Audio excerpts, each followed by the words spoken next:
Falomerabantsika tsirairay avy-indray tratry ty maraina ny zoma fa 8 oktobra ity tonga eto amin'ny fandraisana ny mofinaina indray isika ambirary ny soa indrindra ho anao ary hitombo fanantenana sy hitombo fahasambarana miaraka amin'ny Jesosy anay isika.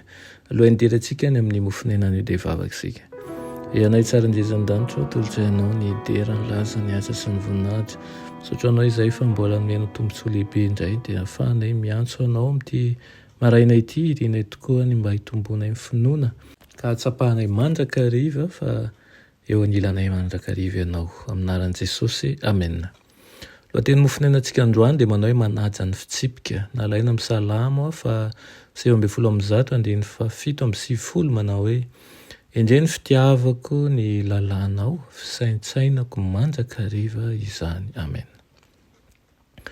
Aoka ireo izay manaja ny fitsipika toy ny hoe tsy misy ninninona mety hampiala azy amin'izany, azo antoka fa takany tsara ireo fitsipika mbara ao amin'ny Baiboly mba hitarian-dalana antsika. Misy ireo izay manaraka fitsipika diso tsy araka ny tokony hoe izy ny fisainany momba ny fitsipika.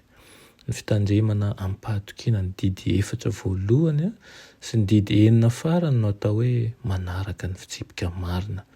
Ny fankataovanandreo didin'Andriamanitra ireo no atao hoe mihinana ny nofon'i Kristy sy misotro ny rany. Omban'izay rehetra mandray azy ho mpamonjy manko i Kristy. Omeny hery ho tonga zanak'Andriamanitra izy ireo.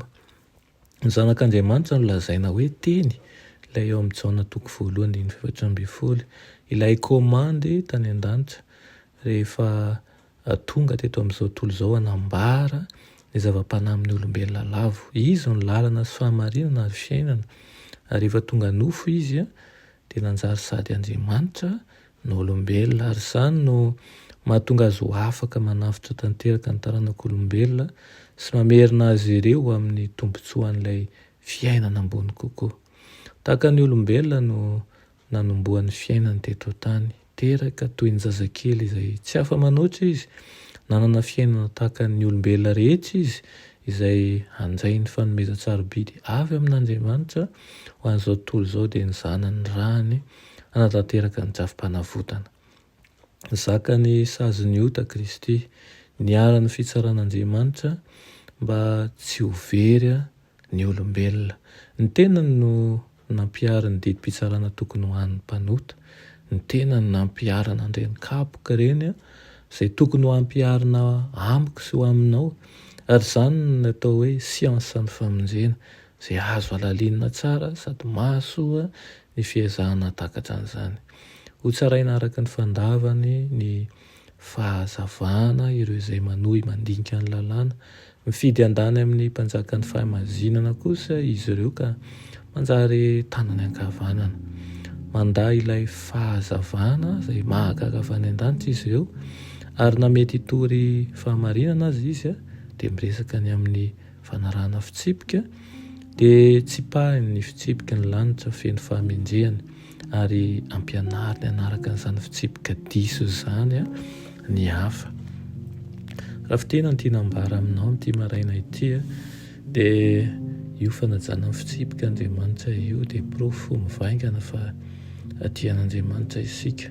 Ny fanjakana tsy misy fitsipika aza fantatsika eto an-trano izany fa fanjakan'ny baroa ary maika ny fitsipika ny lanitra izay natao hahasoa sy hampirindra ihany koa ny zavatra rehetra misy.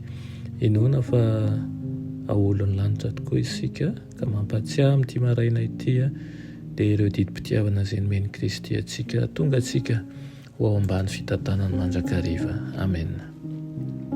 Ianay tsara indrindra mbola misaotra anao izay ny amin'izany teninao izany.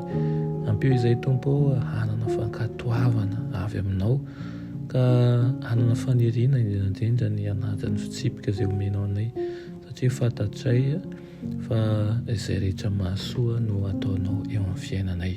Mioheriny tsirairay avy aminay eto mba ho mpanompo mahatoky tokoa eo amin'ny famitahana ny asanao.